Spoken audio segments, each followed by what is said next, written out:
Boys, मैं आप सबसे एक सवाल पूछता हूं, क्या ये दुनिया की सबसे खूबसूरत लड़कियां हैं? सुन लो, आपने कहा अरे अभी 36 एकड़ को देखा, अभी भोपाल जाऊंगा, अभी दिल्ली जाऊंगा, अभी आईपीएस बनना है, आईएएस बनना है, अमेरिका जाऊंगा, सारी दुनिया की लड़कियों को देखूंगा, तब उसमें से कोई एक पसंद आएगी तो चुनूंगा। तो तुम्हारे पास ऑप्शन थी 5 और 5 में से एक चुन लिया। गरीब आदमी। ये क्या सारी दुनिया के सबसे सुंदर लड़के हैं? प्लीज याद रखना, इन्होंने अपने मुंह से कहा है,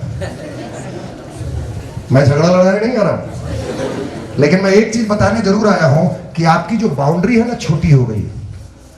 मेरी बेटी होती ना तो मैं उसे बोलता 5 में 1 चुनने से अच्छा है 5 लाख में 1 चुनना। क्योंकि 5 में 1 चुनेगी बर्बाद हो जाएगी, 5 लाख में 1 चुनेगी ना तो कभी धोखा खाने के चांसेस नहीं है। अरे ये उम्र अभी देखने का है, अवेयर होने का है, सीखने का है, और तुमने क्या किया? रिलेशनशिप बनाना शुरू कर दिया। I think this is not wrong, this is not fair. Please मेरी बात समझ आ रही? बोलो ना। मैं ये नहीं बोल रहा हूं कि लड़का लड़की बात में करे, मैं ये नहीं बोल रहा हूं कि क्लास में आप बैठे हो तो बात करना देखना बंद कर दो, बट कभी भी उस लड़की की फोटो अपनी आंखों में मत लेना, उस लड़के की फोटो आंखों में मत लेना, नहीं तो फिर तुम्हारी जिंदगी बर्बाद हो जाएगी। एक्सपीरियंस्ड आदमी हो। मेरी मां ने यह बताया था कि ध्यान रखना कि बेटा 9, 10, 11, 12 का जो सेशन है ना, इसमें अपनी फोटो लगा, कितनी बड़ी लगा सकता है, अपने सपने देख, अपनी पत्नी बनाने के सपने मत देखना। और नवोदय विद्यालय में मैं भी था, फरीदाबाद नवोदय में 2-3 महीने पहले की बात है। गेस्ट हाउस में रात में 10:30 बजे एक लड़की अपने नर्स मैडम के साथ पहुंच गई मेरे पास। नॉक हो रहा है, रात में मैंने 11 बजे घड़ी देखा, मैंने कहा भाई जी नवोदय में कोई भी भरोसा नहीं। मैंने कहा भाई ये खिड़की खोलने का टाइम नहीं है, लेकिन इतनी बार नॉक हुई तो मैंने सोचा यार कुछ गड़बड़ तो नहीं हो गया। उसका भी भरोसा नहीं नवोदय में, कभी भी कुछ हो सकता है, भूकंप। दोस्त मैंने खोला तो सामने देखा 11th क्लास की लड़की खड़ी है। मैंने कहा तू यहाँ आई है, प्रिंसिपल से पूछ के आई है कि मैं बुलाऊं प्रिंसिपल को? बोला नहीं, मैं नर्स मैडम के साथ आई हूं। मैंने कहा क्या बात है बता। बोला सर आपसे बहुत जरूरी बात करनी है, सबके सामने नहीं कर सकती। मैंने कहा ऐसा क्या बात है जो सबके सामने तू नहीं कर सकती इस उम्र में? बोले sir I am in love. हमने कहा अच्छा तेरे को प्यार हो गया, गुड न्यूज। मैंने दिन भर आज पढ़ाया कि तेरे को अपने आप से प्यार होना चाहिए, लेकिन तूने नहीं सुना। रात में आ गई डिस्टर्ब करने कि सर मुझे दूसरे से प्यार हो गया। मैंने कहा अच्छा आ ही गई है तो बता दे किससे हुआ। उसने कहा सर मेरे ही कॉलेज स्कूल में 12th का एक लड़का है ना, उसी से हुआ। हमने कहा वेरी गुड, कांग्रेचुलेशंस, पापा को बहुत दूर नहीं जाना पड़ा, देख लिया, गुड गुड वेरी गुड। पापा का पैसा बचाया, जूता घिसना बचा दिया। मैंने कहा अच्छा एक चीज बता बेटा, तेरे पापा करते क्या है? उसने कहा सर मेरे पापा है ना जूता सीते हैं। हमने कहा वेरी गुड, कितना कमाते हैं? बोले सर 40-50 रुपया रोज कमा लेते हैं। हमने कहा वेरी गुड, कितना अच्छा टर्नओवर है। 40-50 रुपये मतलब उस महीने के 1500 रुपए। और तेरे घर में कितने लोग हैं? बोले हमारे अलावा 3 भाई हैं। हमने कहा तेरी माँ भी होगी? बोले यस। हमने कहा 1500 रुपए में 5 लोग खाते हैं, कितने जमीन है तेरे पास? बोला नहीं है। हमने फिर और क्या है? बोले कुछ नहीं है। हमने कहा वेरी गुड। मैंने कहा तू जिससे शादी कर रही है उसका बाप क्या करता है, तेरा ससुर होने वाला करता क्या है? बोले सर मेरे ससुर है ना वो रिक्शा चलाते हैं। हमने कहा वेरी गुड, रिक्शे पे आएगी बारात। कितना सीन है, 100 रिक्शे होंगे, एक एक नहीं 2-2 बाराती होंगे। अरे ये तो दिलीप कुमार की फिल्म लग रही है। क्या सुंदर स्क्रिप्ट लिखा है तूने, और लिखना उस पे कि एक मोची की लड़की ने एक रिक्शे वाले के साथ शादी की। मैंने अभी तक स्क्रिप्ट सुनी थी, एक रिक्शे वाले की बेटी ने एक आईएएस से शादी की, लेकिन आज पहली बार देखूंगी कि नवोदय विद्यालय में बुद्धि फिर गई है कि एक रिक्शे वाले ने एक मोची वाले से शादी कर ली, एक 40 रुपए वाले ने 50 रुपए वाले के साथ शादी की। Very good. 2 गरीब मिल जाना, 2 गरीब प्यार करना और 5-7 गरीब पैदा करना। प्लीज मैं आपसे हाथ जोड़ता हूं, मेरी बेटियों जैसी हो, ऐसी गलती कभी नहीं। मैंने उसको कहा तू आई है मुझे शादी का निमंत्रण देने, मैं तेरी शादी में नहीं आऊंगा, मैं अमीर आदमी हूं, गरीबों की शादी में नहीं जाता। मैंने तो सोचा था नवोदय विद्यालय में आके तू अपनी गरीबी छोड़ दी होगी, लेकिन तू अभी 11th में आई, 7 साल तूने बर्बाद कर दिया, अभी तक गरीबी गई नहीं। तेरे को खाने में पैसे नहीं लगते हैं, कपड़े में पैसे नहीं लगते, फिर भी गरीबी चुना। प्लीज अगर तू आती ना कि सर मेरे पापा मोची है लेकिन मैं आईएएस बनना चाहती हूँ और शादी आईपीएस से करूंगी, प्राइम मिनिस्टर से करूंगी, तो मुझे समझ में आता। लेकिन तू तो अपनी स्थिति अपने पापा से भी गिरा दी, अब तेरा बाप हार्ट अटैक का शिकार होगा, वो मरेगा। प्लीज आप समझो, तू तो यहां आई थी गरीबी दूर करने ना अपने घर की, तूने तो और गरीब बना दिया। प्लीज ये पढ़ाई नहीं है। तू आया था यहां पे आईएएस बनने, अपने मां और पिता के लिए सम्मान इकट्ठा करने, लेकिन तुमने क्या किया? तुमने अपने मां और पिता को जिंदे मार दिया, जिंदा। मैं बड़ा क्रक्स और बहुत ऊंची आवाज में गलत चीज बोल रहा हूं, प्लीज। लेकिन मैं क्या करूं, मैं ट्रेनर हूं, कड़वी दवा देनी ही पड़ेगी। मैं प्यार से आपको बोलूंगा, समझ में नहीं आएगा। मैंने अपनी जिंदगी बदलने का निर्णय लिया था, लेकिन मैंने जिंदगी को रिवर्स गियर में डाल दिया। This is not education. Education means what?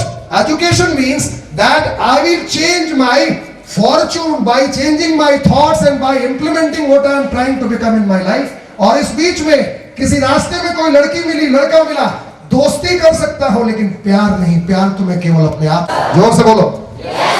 तो उसके लिए एक फॉर्मूला है। आपने अपनी फोटो लगा ली तो डॉक्टर नहीं बन जाओगे, आप इंजीनियर नहीं बन जाओगे, बैंक मैनेजर नहीं बन जाओगे। आपको एक फॉर्मूला चाहिए, और मैंने ये फॉर्मूला अपनी लाइफ को देखा, विवेकानंद को पढ़ा, कृष्ण को देखा, राम को पढ़ा, जीसस को पढ़ा, बाइबल कुरान पढ़ा, और मैंने कहा यही फॉर्मूला हो सकता है आज के बच्चों के लिए, इंटरनेट बच्चों के लिए। DX, राधे राधे बोलो दौड़े आएंगे बिहारी, गाना सुना है? हर मंदिरों में बजता है, लेकिन इस गाने का मतलब कोई जानता ही नहीं। राधे राधे बोलो तो कौन दौड़ेगा? दौड़े आएंगे बिहारी। तो बिहारी मतलब लालू प्रसाद नहीं कि तुम राधे राधे बोलोगे तो लालू जी लुंगी उठा के दौड़ेंगे, तब तो राबड़ी राबड़ी बोलना पड़ेगा।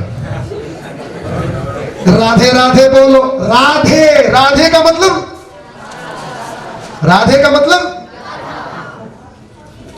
गलत। राधा मतलब लड़की, राधे मतलब लड़का।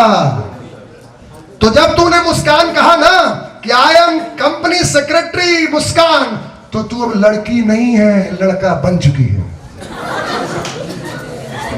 नहीं समझी? समझाओ। इस पृथ्वी में जो भी कोई कंट्रीब्यूटर होगा, जो भी देने वाला होगा, जो भी बांटने वाला होगा, वो पुरुष तत्व होगा। जो भी रिसीव करने वाली होगी वो औरत तत्व होगी। वो नेगेटिव होगी, वो पॉजिटिव नहीं हो सकती। तुझे फिजिक्स में मन लगता है, फिजिक्स पढ़, साइंटिस्ट बन जा। एपीजे अब्दुल कलाम जब चलते थे तो लगता था पूरा ब्रह्मांड नाच रहा है। आपने एपीजे अब्दुल कलाम को चलते हुए देखा है?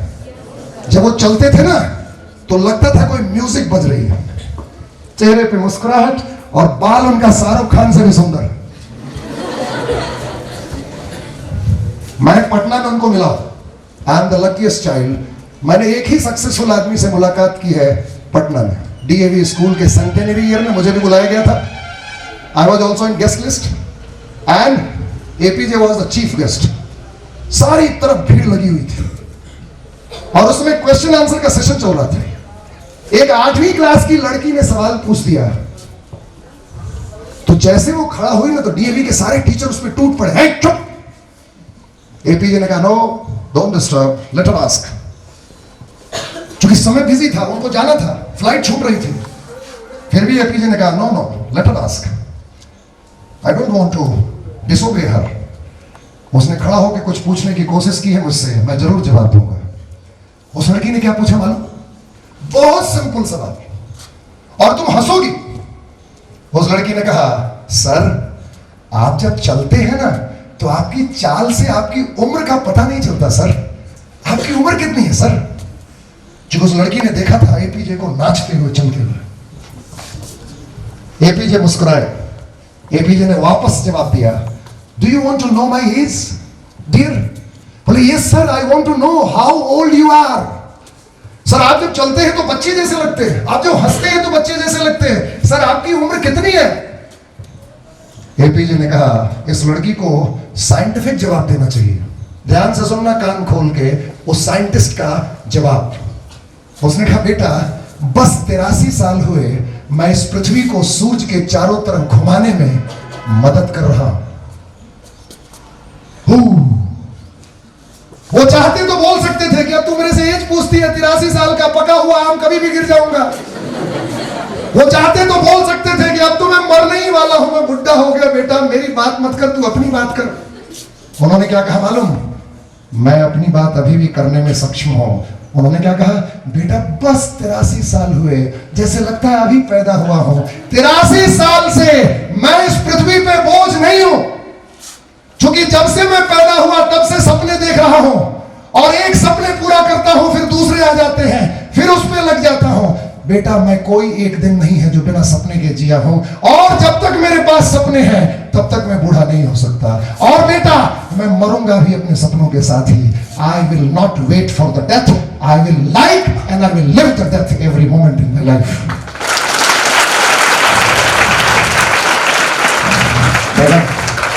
और उसने प्रूव कर दिया। मणिपुर गया वो, सुबह जब उड़ा फ्लाइट से तो सीने में दर्द नहीं था।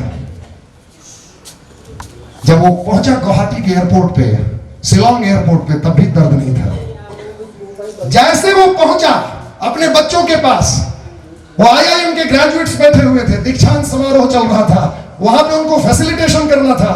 जैसे माइक पकड़ा, दर्द शुरू हुआ, एक शब्द बोल पाए, my dear sons and daughters, मेरे प्यारे बच्चों, और वो गिरे और वहीं पे रह गए। 7 बजे शाम में न्यूज आई कि एपीजे अब्दुल कलाम हमारे प्यारे राष्ट्रपति सीरियसली बीमार हैं, और 5 मिनट के बाद खबर आई, we have lost our beloved president APJ Abdul Kalam. 5 minute. यहां कितने लोग बरसों से हॉस्पिटल में मौत का इंतजार कर रहे हैं, लेकिन उनको मौत आती नहीं। और वो लड़का, उसने कहा था मरूंगा अपने काम करते हुए, कभी नहीं मरूंगा हॉस्पिटल में। आपको मालूम, एपीजे अब्दुल कलाम ने अपनी जिंदगी में कभी पैरासिटामोल की टैबलेट तक नहीं खाई। क्या कहा मालूम उन्होंने? टाइम नहीं मिला बीमार होने का। किसी प्रेस रिपोर्टर ने पूछा था कि सर आप अभी भी बुढ़े नहीं लगते, आप अभी भी कभी बीमार नहीं पड़े? उन्होंने कहा टाइम ही नहीं मिला। एक ही बार जिंदा हुआ हूं, एक ही बार मरूंगा। ये बीच में रोज रोज मरने का सिलसिला मेरी जिंदगी में नहीं है। What a dynamic personality that a simple person like APJ Abdul Kalam. नाच में नाचता रहा, गाता रहा, हेलता रहा। ध्यान रखना, 83 साल की उम्र में उसे एक बार प्रेसिडेंट बनने का मौका मिला ना, जब वो मिसाइल मैन बना। जब उसने मिसाइल बनाई तो एपीजे अब्दुल कलाम के दरवाजे पे पूरी कैबिनेट आके खड़ी हो गई। अटल बिहारी वाजपेयी रात में 12 बजे ये सो रहा था। ध्यान से सुनना, अमन, कॉल बेल बजी, president was on line, prime minister was on line. ये गया, दरवाजा खोला, क्या कहा मालूम प्राइम मिनिस्टर ने? We are very thankful and enriched with your great discovery, now India is safe. We are thank you mister APJ Abdul Kalam, लेकिन एक रिक्वेस्ट है, प्रेसिडेंट की कुर्सी खाली होने वाली है, आप उसको सुशोभित करेंगे, आप प्रेसिडेंट बनेंगे। पता है एपीजे ने क्या कहा? It's 11 o'clock, Mr. Prime Minister, and this is my time to sleep. So tomorrow we can talk. President की कुर्सी का लालच, और वो क्या बोल रहा है? This is not time for greed. This is not time to think what will happen tomorrow. I have done a great job, I know, so I want to sleep.